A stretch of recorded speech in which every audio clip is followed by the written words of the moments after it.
Welcome, this is Counting the Cost Ministries. Let's dig deeper. If you are a new Christian and looking for more information on your new walk with our Lord Jesus Christ, click the link below to get our free PDF of the Little Booklet, A Christian's First Steps. Let's get into the video. This will be a series on how to study your Bible.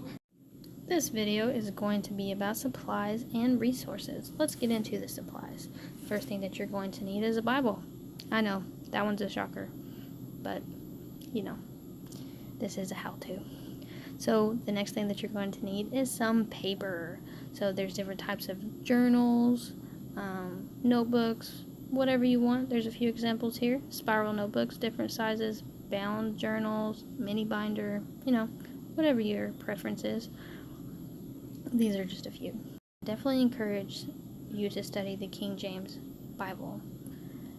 It is the most accurate English translation that we have. And I also recommend a non-study Bible. This helps you to study and allow God to reveal to you the interpretation of His Word. The next supply that you're going to need is a pen or pens. I like pens, so I have these pens for writing in notebooks because they bleed through my journaling Bible. I have these pens and twistable Crayola pencils for writing in my journaling Bible. This is what I use for calligraphy, but they don't necessarily bleed through my Bible, so I think I'm going to use that as well.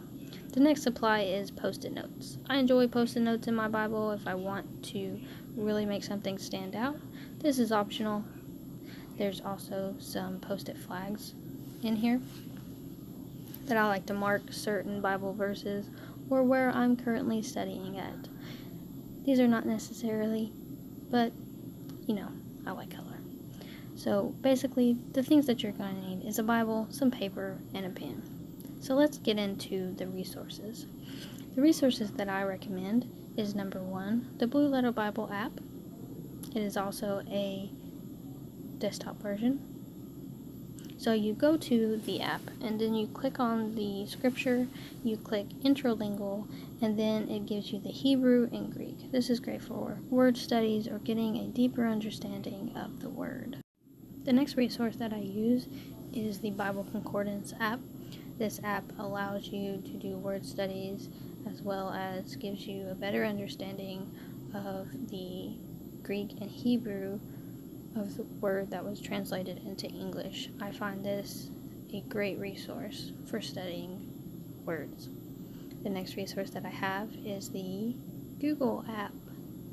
So I use Google for mostly definitions and looking up other things, of course, but the definitions that I use is Google's definition, Merriam-Webster.com definition, and dictionary.com definition, as you can see here.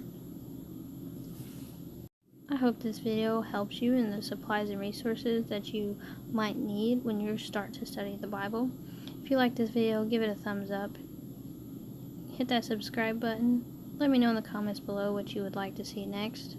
I'll see you in my next video. God bless.